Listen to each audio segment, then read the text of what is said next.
Meraihkan Bulan Kebangsaan mengingatkan kita kepada bagaimana pimpinan terdahulu dan pejuang-pejuang dahulu memperjuangkan kemerdekaan dan juga kebebasan untuk negara kita. Tetapi apabila bicara tentang kebebasan, kalaulah kita ni masih lagi terjerat dengan hutang, apakah erti kebebasan itu? Jadi kerana itulah kita nak berkongsi lebih lanjut tentang topik kurangkan hutang, kawal kewangan ketika inflasi bersama-sama tetamu pada waktu ini yang kita bawakan secara langsung untuk anda, Profesor Mari Dr. Noor Adli Rizwan Shah Muadali, penganalisis ekonomi. Assalamualaikum. Waalaikumsalam. Apa khabar? Baik, Alhamdulillah. Baik, Doktor. Kita teruskan juga dengan apa yang kita nak kongsikan pada hari ini supaya dapat dimanfaatkan oleh semua. Di mana perbelanjaan secara berhemah, berbelanja berdasarkan keperluan dan bukannya kemahuan. Namun, mengapa masih lagi ramai yang kecundang dan juga gagal untuk mempraktikkan elemen asas dalam kewangan ini? Jadi sebenarnya banyak isu yang kalau kita lihat kenapa orang tak boleh nak buat apa yang mereka rancang lah.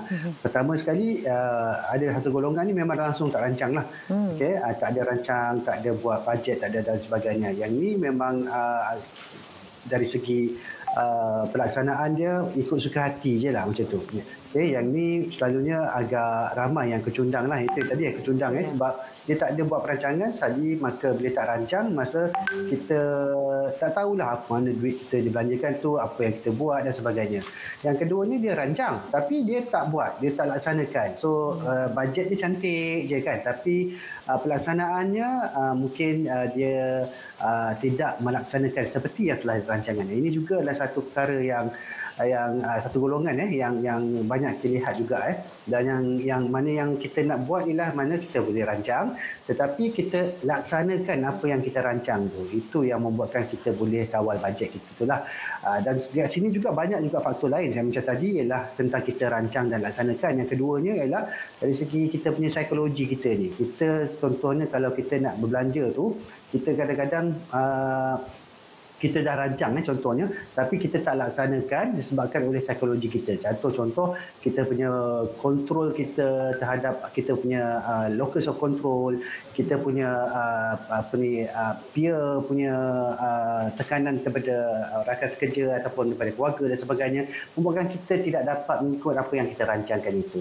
Dan yang kita perlu lihat juga kita kena faham tentang hierarki keperluan hidup kita ni, iaitu kita mula-mula yang bawah sekali yang perlu kita penuhi ialah keperluan asas dan naik sikit bila kemahuan dan juga barang-barang mewah. Tapi apa yang kita lihat contohnya dari generasi yang sekarang ini, mereka lebih mementingkan untuk memenuhi barang-barang kemewahan, seperti barang-barang yang mengikut kepada trend ataupun mengikut kepada gaya hidup buat masa sekarang ini. Itu adalah menjadi satu benda yang perlu kita lihat balik tentang perancangan kewangan kita untuk memastikan kita tidak terbeban oleh hutang. Bagaimana terjadinya hutang ni apabila perbelanjaan kita melebihi daripada pendapatan kita. So kita akan ada defisit lah. Bila ada defisit tu yang jadi kita terpaksa berhutang itu. Baik. Cuma pada ketika ini disebabkan kos pinjaman dijangka meningkat berikutan peningkatan OPR. Jadi apa sebenarnya perancangan kewangan terbaik pada ketika ini khususnya dari segi pengurusan hutang dan juga perbelanjaan, sebab perkara ini kita tak boleh nak elak, Doktor. Okey, betul. Sebenarnya kita hutangnya bukan tak boleh. Boleh berhutang. Tapi ada dua jenis hutang yang saya selalu cerita. Kalau kita nak buat hutang tu, biar hutang yang baik, bukan hutang jahat. Hutang yang baik itu maksudnya hutang yang produktif. Hutang yang produktif yang mana kita gunakan untuk kita meneruskan, untuk memberikan kita kelangsungan hidup. Menjadi produktif. Sebagai contoh, kalau kita berhutang untuk melakukan perniagaan ke, ataupun hutang untuk membelikan sebuah rumah dan sebagainya lah, ataupun kereta yang kita gunakan untuk pergi kerja. Jadi hutang tu adalah satu hutang yang produktif. Tapi kalau hutang tersebut adalah hutang untuk kita consume, itu untuk kita guna sebagai penggunaan, itu adalah hutang yang tidak baik lah, maksudnya hutang jahat lah. Jadi hutang consumption ni, contoh kalau kita nak pergi belancong ke, sebab kita benda tu kita consume, ataupun kita nak beli barang-barang yang bukan keperluan, bahan kehendak dan sebagainya, itu adalah satu hutang yang tidak baik. Maka itu adalah yang kita perlu elakkan pada waktu sekarang ni sebagai contohnya. Sebab apa? Apabila OPR naik, OPR kesan dia apa? Kesan dia akan meningkatkan kadar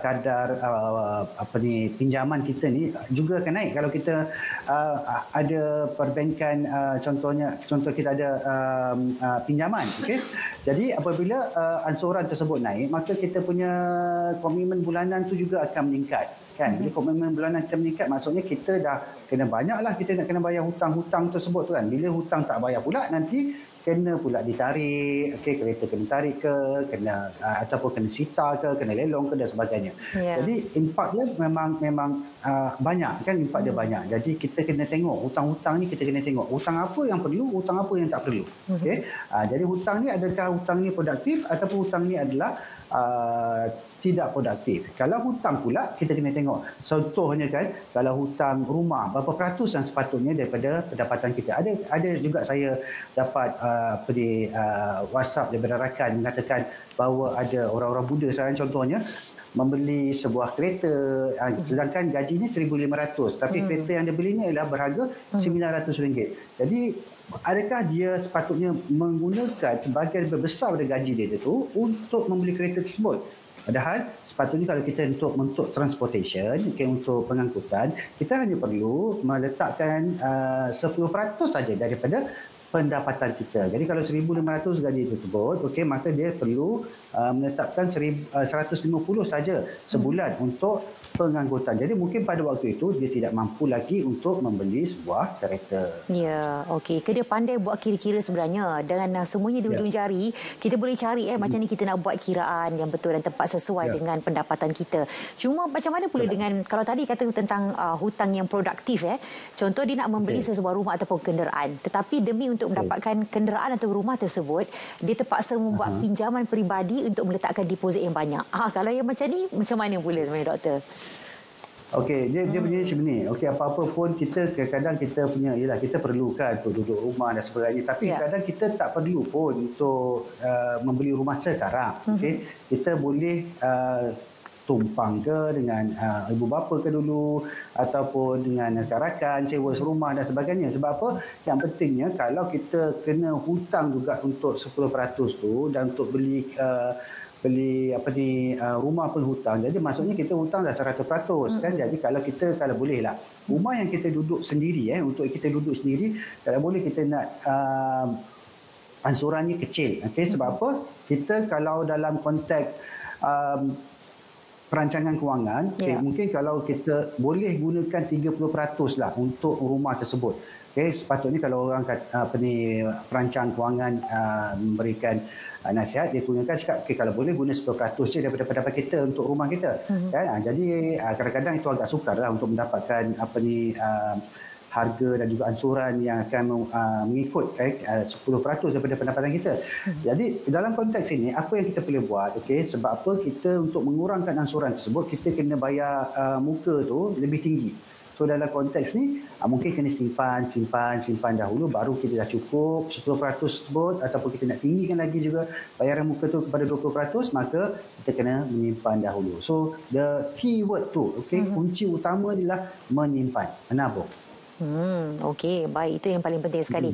Baik, jadi ini bermakna kepentingan mempunyai ilmu pengurusan kewangan tu perlu untuk memastikan kita mencapai matlamat kewangan yang stabil dan berjaya, Doktor. Gitu.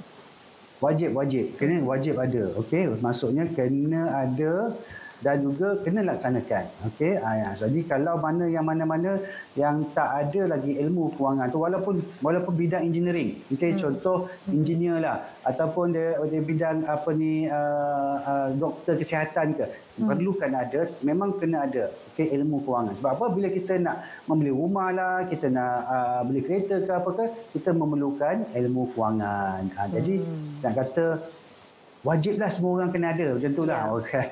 Sebab apa? Itu yang digunakan pada waktu ini. Ya, betul. Nak pula zaman sekarang ni perlu untuk kita celik kewangan ini. Baik, dan apa antara mekanisme ataupun kaedah terbaik untuk kita menguruskan aliran kewangan pengguna, khususnya dalam menyeimbangkan di antara pendapatan dan juga perbelanjaan kita? Okey, saya pendapatan kita maksudnya kita punya apa yang kita dapat daripada gaji kita, daripada itu pendapatan aktif. Kita ada pendapatan pasif dan juga pendapatan portfolio. Jadi kita kalau boleh kita kena banyakkan pendapatan tu. Maksudnya ada 3 jenis ni, kalau jangan bergantung hanya kepada satu jenis, tapi bergantung juga kepada pendapatan pasif dan juga pendapatan portfolio. Yang keduanya perbelanjaan. Okey, perbelanjaan ni ada banyak perbelanjaan, ada perbelanjaan keperluan asas, ada perbelanjaan kepada pinjaman, perbelanjaan kepada macam-macam lah, zakat dan sebagainya. Jadi kita kalau secara asasnya pendapatan mesti lebih besar daripada perbelanjaan. Barulah kita ada lebihan, lebihan. Dari satu lagi asas untuk kita memahami tentang perancangan perbelanjaan yang kewangan kita ini ialah kita dapat je pendapatan, tolak dulu kepada simpanan dulu. Tolak dulu daripada simpanan. Sebagai contoh, kita nak simpan 10% sebulan. So, daripada contohnya kita punya gaji RM3,000, kita kena simpan 10% sebulan dahulu, baru boleh belanja. Baru boleh belanja. Maksudnya, dapat je pendapatan, tolak simpanan, baru belanja. Yang itu asasnya kalau boleh kita ikut, insya-Allah kita boleh luluslah kewangan kita. Okey, baik. Itu dari segi aspek urusan kewangan kita untuk perkara-perkara yang asas dan penting. Dan ini juga kita perlu tahu dan juga Cak Nak, apatah lagi kita melihat kepada ketidaktentuan situasi semasa ekonomi dan juga krisis kesihatan di peringkat global. Jadi mengapa pentingnya untuk kita mempunyai simpanan kecemasan bagi menghadapi situasi luar jangka ni? Kita simpanan kecemasan ni sebenarnya kita tak tahu apa yang akan berlaku dan juga situasi sebagai contohnya kita masa pandemik COVID-19 hari itu. Saya ada satu interview yang saya buat masa saya buat kajian bersama IKPK. Ada seorang pilot tu waktu tersebut. Pilot selalunya gajinya dalam 17 ke 20 ke, mungkin bergantung kepada dia punya berapa lama dia dah jaga dia dah berkhidmat kan. Jadi daripada ada kerja kepada tak ada kerja, sebab tu dia terpaksa cuti tanpa gaji sebab flight tak boleh nak kapal terbang tak boleh nak bergerak masa tu kan. Jadi dalam konteks ni mula-mula dia cakap dia ada simpanan kecemasan dia 3 bulan. 3 bulan ada. Tapi pada waktu pandemik COVID-19 tu memang 3 bulan tu tak cukup. 3 bulan tu tak cukup. Jadi masa tu dia daripada seorang pilot kepada seorang pemandu Lala Move. Dia maksudnya pada waktu tersebut kita tak tahu macam COVID-19 ke, ada yang okey, ada yang tak okey, ada yang tak ada kerja dan sebagainya. Jadi simpanan kecemasan ni diberitahu oleh kawan saya, rakan saya itu bahawa 3 bulan tak cukup. Macam selalunya kita cakap untuk simpanan kecemasan 3 bulan cukup, tapi dia cakap mungkin kalau untuk cukup tu 6 bulan.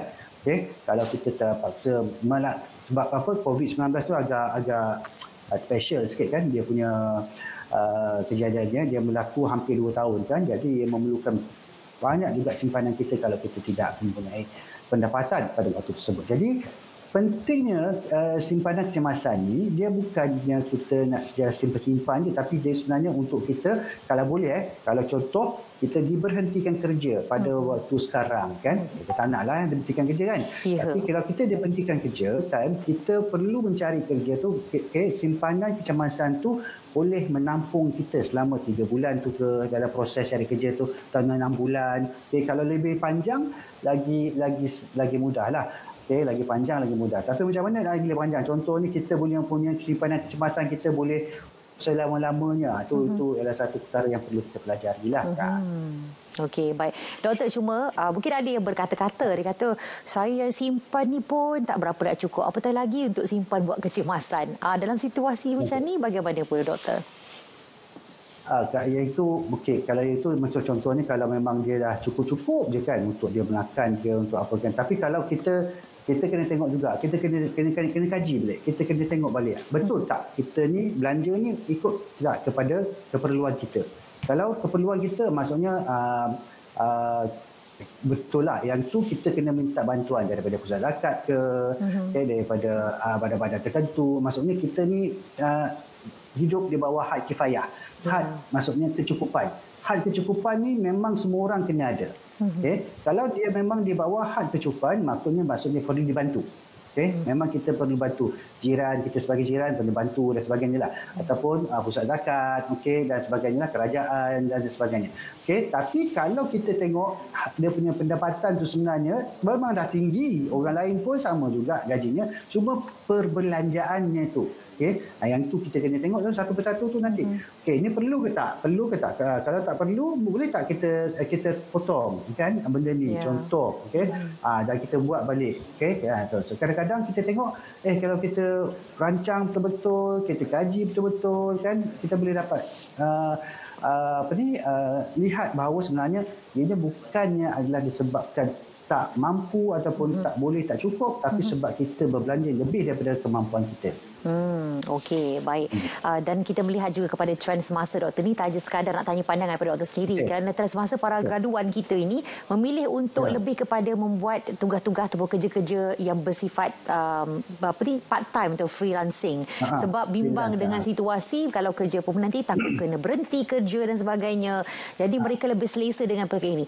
Jadi dengan trend yang sebegini, adakah ia akan memberi impak juga kepada literasi kewangan yang ada dalam kalangan masyarakat dan kebimbangan ekonomi peribadi mereka akan terjejas juga satu hari nanti? Dan sedikit pesanan kepada semua tentang aspek untuk kita kurangkan hutang dan kawal kewangan ketika inflasi. Boleh kita mohon Doktor rangkumkan semuanya. Silakan Doktor. Okey. Yang ini adalah satu trend baru. Di mana generasi muda sekarang ni dia lagi suka untuk bekerja sebagai freelance. Dia panggil boleh buat kerja ikut masa dia lah. Ikut masa dia, ikut dia punya tu, ikut rentak dia dan sebagainya. Nak mahu tapi dari satu segi, so kita nampak dia satu trend yang baru dan ianya juga memberikan pendapatan. Yang pentingnya memberikan pendapatan kepada mereka dan itu adalah satu perkara yang baik lah. Dari segi ini, maka diorang ni dalam satu sektor yang panggil sektor informal lagi buat masa ni. Tapi saya rasa dalam masa terdekat, mereka ni semua ni perlu dimasukkan ke dalam sektor formal juga. Sektor yang dikira dalam contribution mereka dalam ekonomi negara. Jadi dalam konteks ni, bila kita dah kira, contoh dia sebagai buat freelance, kerja-kerja freelance ni, maka ianya juga boleh dikira sebagai sumber pendapatan tetap juga. Walaupun kita nampak macam freelance, tapi sebab dia kena juga risk kena juga sampai kepada tahap-tahap tertentu untuk dia dikategorikan sebagai pendapatan tetap. Itu adalah satu benda yang kita akan lihat pada waktu akan datang dan ianya akan memberikan satu perubahan daripada landscape ekonomi kita sendiri, tapi kita rasa ialah satu perubahan yang positif juga. Okey, apa pun kita ucapkan banyak terima kasih kepada Profesor Madya Dr. Noadli Rizwan Shah Muhammad Dali, pengalih ekonomi bersama kita pada waktu ini untuk kita berkongsi yang paling penting literasi dan juga ilmu berkenaan dengan bagaimana untuk kita kurangkan hutang, kawal kewangan ketika situasi inflasi pada waktu ini. Terima kasih sekali lagi Doktor. Dan